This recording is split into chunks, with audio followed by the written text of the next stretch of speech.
So, should you draw through your forms, your 3D forms in 3D space, or should you not? So, I would say that if you're trying to grasp an understanding of something, then it's always beneficial to draw through your forms in 3D space, because understanding how they sit and understanding all of the things that make up your thing in 3D space, that's what really contributes to your understanding, and I think it could benefit you greatly. Nothing says you have to use drawn through forms in a final drawing or a final piece of art that you make. But like I said, it's all about the understanding, be able to make it before you break it, I believe is the old term would go. Take a box, for example. It may take me a moment to draw this box.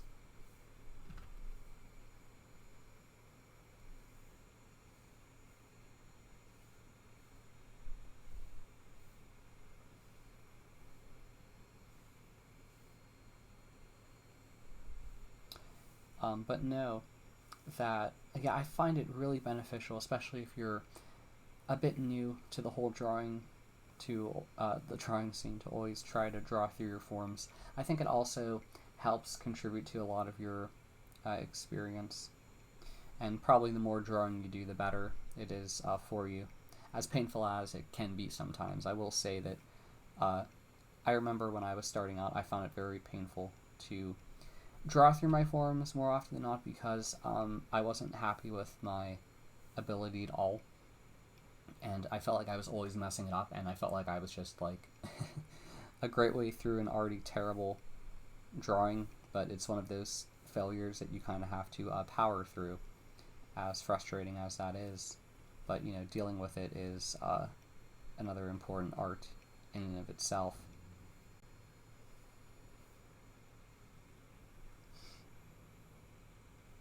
So, yeah, I would say in this case, I feel like there are many things you can't draw without, or you can't draw them properly without really having an understanding of how things sit in 3D space. It's like a bit of a prerequisite before you can move on to other things. A bit frustrating, but if you only consider the surface, then there's a whole world you're sadly neglecting. And there's a lot that I'm neglecting as well that I have to work on, so I hope I don't sound arrogant. Another important thing is ghosting your lines. It's all about that practice. If you think of measure twice, cut once, that's kind of what ghosting lines is like. And when I say ghosting, you pretty much have an idea of where you want to draw, and you try to draw without drawing. It's not tracing, but the whole purpose is to draw successfully where you want to. It's like planning before it.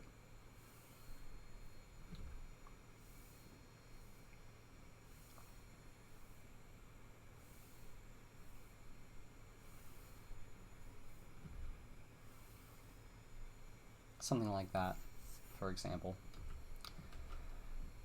I would say that probably people out there who are more experienced, they may benefit more just from drawing the surface and neglecting the stuff that they couldn't see. Many people would say in art that there is a great benefit to drawing what you see exactly as you see it. I think that may be a quote from Betty Edwards. Betty Edwards wrote a lot of drawing books, which I've read. They were good, but I think that sometimes that can be a bit difficult, because I always felt like when it came to the Betty Edwards books, they lacked an explanation of construction and also gesture. And I think those two things are extremely important for drawing, in my opinion. Because, not that I'm going to cover gesture drawing in this video, but gesture drawing is one of those things that you kind of neglect. Well, not always. You understand that things sit in 3D space, but you don't always draw them as if they sit in 3D space. That's more of like a constructional lay-in type thing.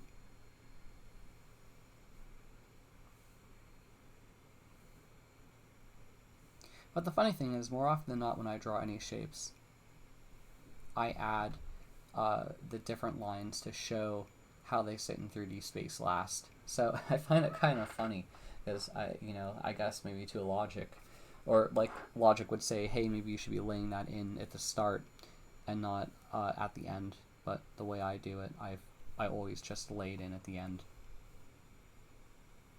which I hope that doesn't harm my thinking of it.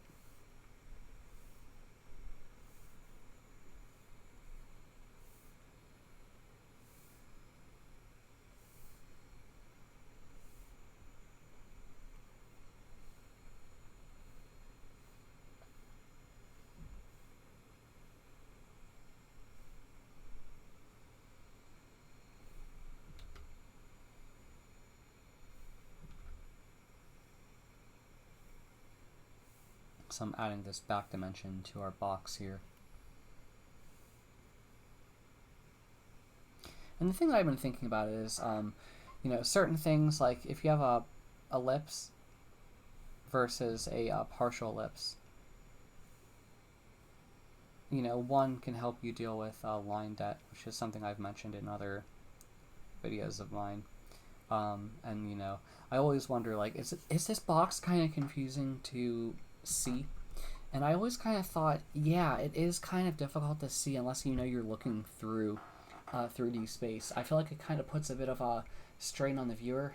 Personally, until I did a ton of these, I had a hard time telling what was even front and back. I don't know why, but it was like my brain, when I would draw this this back dimension line here, my brain was fighting with, it was like really conflicting with my understanding. Like I really couldn't understand what was what I should look at first, because everything was really pulling attention to it.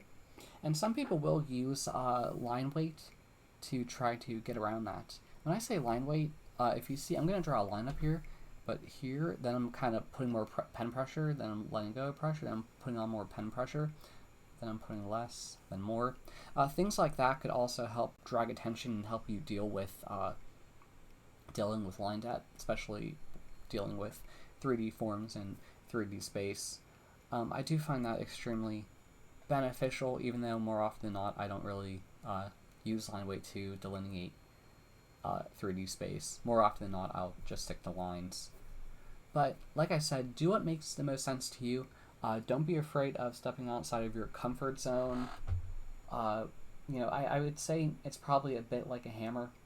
Like, there will be events in which you may want to draw the back dimension of the box, other times you may not want to, but I think it does greatly help in the long run.